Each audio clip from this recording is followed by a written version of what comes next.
Ever since we started grade school, we've all been told that we need a big, strong government to look after us. And that, sure, it may need fixing here and there, but generally today's government size is about right. We disagree. We think that government is a parasite, living off what you and I earn and using our money to do unpleasant things to us. From being a nation of self-reliant go-getters, America is fast becoming a country of government junkies.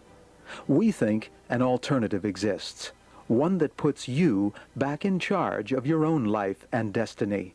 We call it the freedom alternative.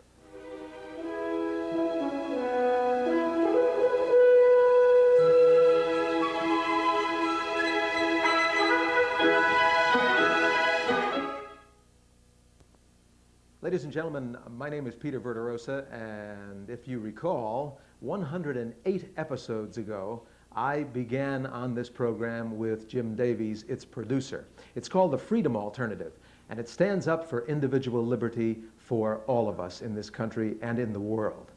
And we've talked a lot about that, but unfortunately, as all good things have to come to an end, and I bet you're all going, oh, gee, what's he going to say? Yeah, you guessed it. The Freedom Alternative, in its 108th episode, is having to say goodbye. And the reason for this, well, it's basically due to the fact that Jim Davies is moving out of state.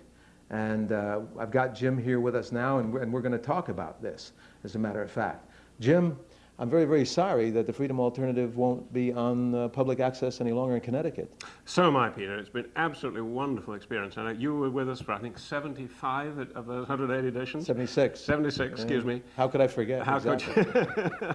And I don't think that I've ever done anything in my life that's been more fun than this. It's been really great. It is. It has been wonderful. It's sad to end it. No, as I said to the folks last week, basically the federal government has regulated and taxed my customers as a businessman across the country so heavily that they can't afford to buy my services so much. So I'm having to cut costs. I can't cut costs by lowering the rental here in Connecticut because my landlord's hit by the town of Ridgefield. They've loaded extra taxes on him so that he needs to put his rents up rather than bring them down in order to pay their taxes. Sure. And meanwhile, Governor Weicker has loaded us all with an extra tax in the shape of the state income tax. So I got to the point of saying, well, why should I sit here and work for these parasites in Hartford and those in the town on Ridgefield? I'm going to leave the state. I don't blame you. And I think a lot of other people are doing the same. I'm only sorry that I couldn't pick up the show for you. Well, that would have been nice. Folks, this shows you what a you know, I don't mean to sound patronizing now and drivelly, but this man has a great sense of commitment. And if you only knew the commitment that it takes to produce a program like this every week, and I know it looks simple to you because you're only seeing the edited half hour each week as you sit there in front of your television receiver, but there's a lot involved. We don't have time for all this. Come on, let's move along. Okay, but it has to be said, and we'll just take a second to say that. You did one heck of a job. Well, thank you. And a lot of people thank you for it. And they haven't heard the last from me. I mean, I'll put my 2 cents in here and there. I hope not. Yeah. Good for you. Yeah, and a lot of others too. But listen, I want to ask you, Yeah. as we get to things, what was the basic crux of the program? Why did you begin in the first place? What did you set out to do? Very simple belief. We share it as people who believe in, love freedom, libertarians, for want of a better word. And that is that it's such a very simple concept. I want to take a moment to illustrate it. It's that every individual human being has the sole ownership rights over his or her own life, and therefore no ownership rights over the lives or life of anybody else at all. That's it. You own yourself, you own nobody else. I'd like to think so. But this is the fundamental belief. It's so simple. And you know, as I go around, as I'm sure you go around, I've hardly met anybody who would not agree with the first part of that. Of course, everybody will say, I want to be left alone to run my life. It's my life, isn't it? Of course they do. I thought it was. And in that sense, everybody that I meet pretty well is a libertarian. They don't want government breathing down their neck. They don't want somebody else teaching them and forcing them to do what they don't want to do with their own lives, their own money, their own property, etc., etc. They are, everybody is, I think, a libertarian to that degree. We want to be left alone. The second half is where the difficulty comes. The second half is, there is therefore an obligation upon us to leave everybody else alone. Yeah. To let them run their lives their way, even though we may not like it. I may not like the way that you wear a beard, for example, Peter. You know, other people have crazy ideas about the way that we should behave. Hey, it's our lives, not yours. That's the point. And it's this insistence of holding on to the pretended right to run other people's lives that is really at the root of the whole problem facing society, I believe. And I've got it's a very simple illustration, but and I've given it before on this program. I want to give it again. Here is a hand. It's a free hand. Okay, give us a free hand. It wants to be free to get on with its own existence, and that's great. And to produce. Of course. And to receive. If it wants to produce. The fruits of its labors. If it wants to do that, it's its prerogative exclusively. And here is a cookie, which hey, get off. In this illustration, the cookie, delicious though it looks. I'm going to eat that later. Delicious though it does look, this represents the tendency on the part of so many people to want to control not just their lives, but somebody else's as well. Good example. Okay. And the reason I chose these two objects to illustrate this is shown here. This is a cookie jar. And you see, if this cookie, that is representing the wish to control other people, goes inside this hand, which really wants to be left alone and be free, well, it's somewhat bigger than it was before, you see. And so I'm going to put the cookie in the cookie jar. Right. I'm going to put the hand that wants to be free inside the cookie jar, and I'm going to grasp hold of the cookie. Let me see, I've got it now. And I'm doing that inside the jar, folks. You can't quite see that. Now, you see if you can pull that off. Go on, pull. No, I can't. You can't do it. I can't do it. Okay. Nope. Now then, what I'm going to do inside the jar, folks, is to let my hand go like that, to let go the cookie. Hang on. Okay, you hold it. Let go of the cookie, and naturally, it's going to come off easily. Now, this is a very simple, almost a childish illustration, but it's so profound that people will not let go of their insistence upon trying to control other people's lives or their property. Right. We can multiply examples. It happened all over the place. The place where they do most of it, of course, is in elections, when they appoint representatives in government to go and, for instance, if I'm a parent of kids in school, I might want to force you and millions of others to pay for my children's education. That's right. Through taxation. Yep. This is wrong. Yep. Or if I'm a person with high behavioral moral standards, a Christian, if you will, and I want to make certain that children, as many children as possible, are brought up with Judeo-Christian values, well, that's all right. I mean, at my own expense, I might found a school and advertise it. But it would be your choice. Yeah, it would be my choice, and it would be their choice to come to it. No, they want, many of these people, unfortunately, and I've heard some of them recently, they want to grab control of the levers of power. I'm talking about the school system here. And you're referring to the Bible thumpers. Some of the Bible thumpers, not all of them, but some of the Bible thumpers want to grab control of that lever, keep the taxpayers funding it, but then change the direction of the instruction given to the kids in the direction that they favor. Or, to take another instance, I might be a pro-choicer. Nothing wrong with that. Until you come to forcing taxpayers to pay for abortions that they might personally be appalled about. They might be against abortions. The idea of forcing taxpayers to pay for abortions is repugnant because it's forcing somebody else to do something that they want to do through the power of government. And there are thousands and thousands of thousands of examples that we could multiply. And people are so reluctant to let go the cookie inside the jar. They can't get out of it. And the cookie, once again, representing that desire, that need, it seems, to control others. You know. To control others. You've got to let it go. And the irony is that so long as we insist upon trying to do that, this society will never be free. It's almost a compulsion with many. They feel compelled to control their neighbor. At the beginning of every episode of this show, we have described Americans as becoming like government junkies. That's right. This is it, folks. It's almost as if one would have to admit that we all need some therapy in this regard. Well, there has to be, to use that word that Dick Body used, who ran against Andre Maru in the primary, a paradigm. We need a paradigm shift. A paradigm shift. A paradigm. You better shift. Explain what a paradigm is. A paradigm. I'm not sure I know. As set forth in the book. The Structure of Scientific Revolutions by Thomas Kuhn. Yeah, it sounds very intellectual, but if you listen carefully, it's quite simple. Okay, a paradigm, by definition, is a set of rules and regulations that establish boundaries for our thinking, and then go on to tell us how to be successful by solving those problems within those boundaries. That's pretty crazy. Okay. You know. Yeah. But it means basically that you're stuck in a rut, Yep. and that rut could have been dug for you by government. Yep. Because they do, to a great degree, control the media, as you've pointed out in this program, or it appears to be that way. And once that rut is dug for you, you can't let go of the cookie. Right.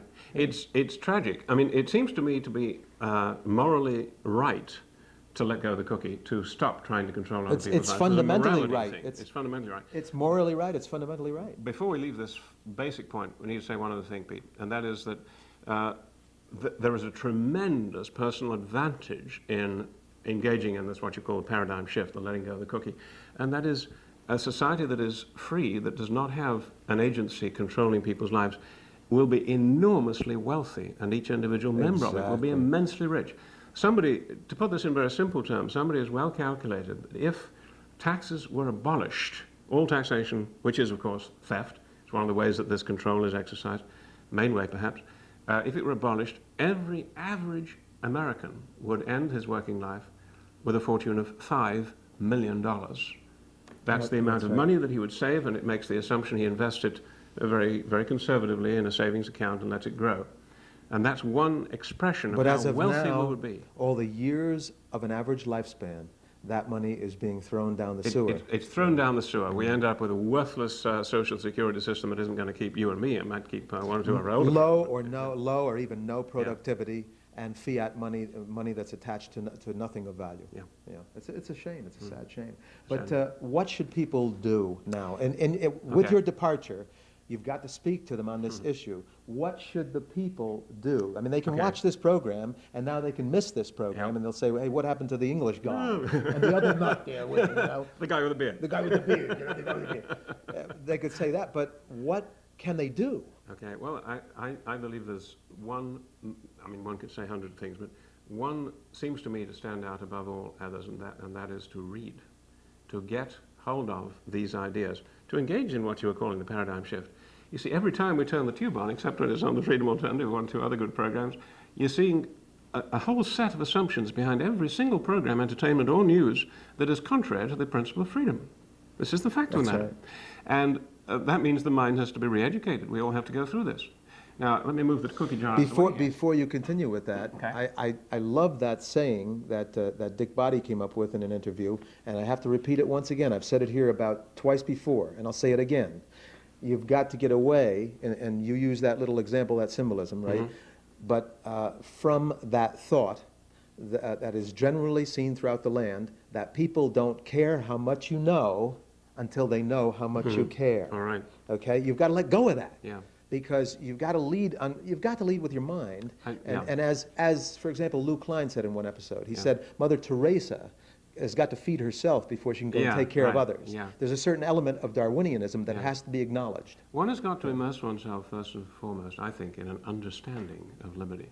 And there is a whole library of books that we do not see on the regular bookshelves. Show us. Now, one place I would recommend everybody to go is to, I don't know if, Walter, you can focus in on this, or zoom in on this a little bit. This is the catalog of the Laissez-Faire bookstore in San Francisco. And if you want to call that, if you want to call that number, it's my number, I'll certainly put you in touch with those folks. It has almost every book you might wish to read on the subject of personal liberty. And this is a good place to start. Get a hold of the catalog, browse through it, pick a few titles out, and choose to read them. I've got just a few here on the table that we might draw to your attention. You may have seen this one on the bookstores, Restoring the American Dream by Robert Ringer. Outlining, I think it was written in 1979 or 80, it's as true now as it was then, outlining what has happened in America and what needs to change to put things right. There's one here by Henry Hazlitt, the economist who wrote for a very long time, I think in the New York Times as a columnist, many years ago. He's an elderly gentleman now. Economics in One Lesson. This will turn on its head what I call CBS economics, what you see on the CBS Evening News, the garbage that you see in everyday illustration. I mean, this absolutely turns it on its head. It starts with a chapter called The Broken Window, which you may remember, Peter, which starts with the discussion of supposing a window is broken by vandalism, does anybody win? And the crowd may think, aided by CBS, well, it's creating a lot of work. It's creating work for the glazier, for example. Not true. Not true. It is destroying wealth and not creating it. That's right. And he goes on from there. It just turns the mind upside down. It really does. It's most revealing. This is another favorite book of mine. It's called A Liberty Primer. Here's Lady Liberty behind some bars put there by the federal government, I think, in this case. It is a wonderful source book of information, quotations, and reasoning concerning a free society. I believe that nobody who is serious about freedom should be without it on his bookshelf. And the last one I've got here, we can keep it where it is The Machinery of Freedom by David Friedman. David is a professor of economics, the son of the more famous Milton Friedman, who is the Nobel Prize-winning economist. The Machinery of Freedom is warmly recommended. It's an outline of how society would work in the absence of government. People will say, well, how can we defend the country if there isn't any government there? There are some answers in David Friedman's book. Mm-hmm. How could we keep law and order if government wasn't there to do it? There's an answer in the book, and there's a very well-reasoned answer, and lots of other things as well. How would we have a justice system without the government? Right. Penetrating question, one of the most difficult. He posits some answers. So, folks, if you need to know again that number to get that book catalog or get other suggestions for a reading list, call me on that number. Be delighted to put you on the right track. Read. That's my advice. Read. Mm-hmm. Read the right books. Good. And as a matter of fact, see if you can find your way to take the 5-minute political quiz, which will locate you on that wonderful chart that we showed. That might be a good starting point. And one of the editions on Learning Liberty. Yep. Where Tom Ross visited us. Yep. That was great. In all of this, what do you see as the biggest danger? What's the biggest danger? It's a kind of gloomy note to finish on, isn't it? But I think we should. It's very sobering. And we have often said on this program, I think, that of all the monstrous ways in which government destroys liberty, and it is a liberty-destroying machine, that's what it is, probably the IRS is the worst in that it's so intrusive. It gets into our very personal financial affairs. It ignores the Bill of Rights. It tramples on them, etc., etc. And I'm not withdrawing one word of that. It's a desperately evil organization. But recently there has come to my attention one phenomenon. It started in the mid-'80s, which I believe may be even worse than the IRS. And this is a principle that they have managed to get into law with the approval of the Supreme Court, which is called civil asset forfeiture. And we'll put this on the screen later.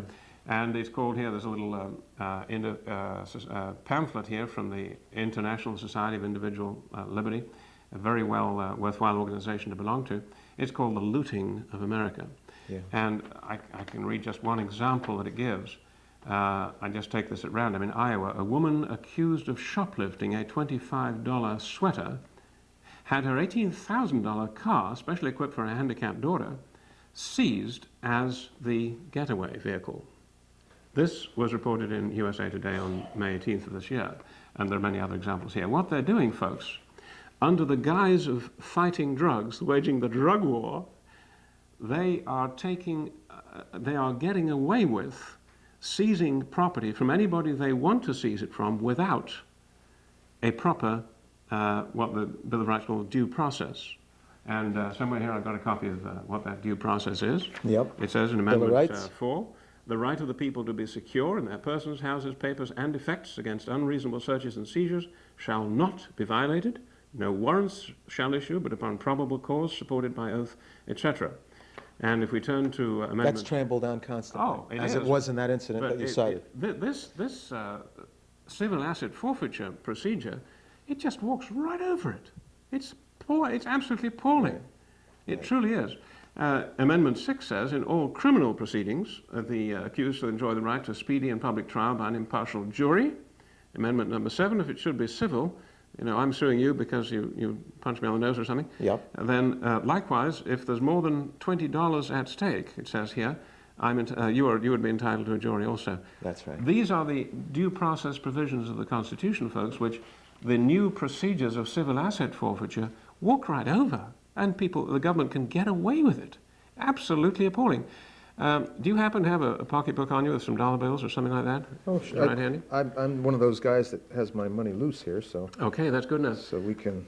One of the excuses behind this procedure is that if money, cash that is, has been used in drug trading, contrary to laws that they've had written against, oh, you're a wealthy man today, that's $80 here, my goodness. You don't trade in drugs, do you? You see, a federal snooper might look at this large amount of money you're carrying and say, aha, he could be a drug. I suspect Peter of being a drug trader. Suspect, that's the operative word. Let's get the dog on these $20 bills. Actually, my wife gave me this as my allowance. I'm changing the subject. They get the dogs to sniff this, and there's going to be coke on that, and there's going to be heroin on that, and there's going to be crack on that, and this may be clean. Well, if there's perfume on this, I'm in big trouble at home. The point I'm making is that on the mere suspicion, and the problem is that 92% of all bills in circulation do have traces of drugs on them, fact. And on the mere How could they not? How could they not? Now, you're not The war on drugs continues. Naturally, they're going to have drugs on them. Yeah, and you, of course, have nothing to do with the trade, but the mere suspicion that you might have, because there's a grain of dust, angel dust or something on these, would mean that they can take that. That's right. Put it in their pocket and walk away. Right. They never charge you with You're going to give anything. me that back, aren't you? I'm not the government, so I am. But if I was a federal agent, no, I'm not. That's right. And you can sue me if you want it back, and you can take, you can spend a bundle of money on lawyers to try and get that back. But Well, you won't get it back. it reminds me of the fact that Andre Maru, There are 4 that you can count. yep, Andre Maru said, the government does these things because it has no fear of retribution. That's right. It's the only entity. It's the only entity that has no fear of retribution. This is an investment newsletter. I just came across it the other day. And just take a look at this headline here. I'll put it in the middle of the screen. The writer here, an expert on privacy, incidentally, believes that this whole process of the drug war is really a war on cash. The government doesn't want us to hold cash anymore.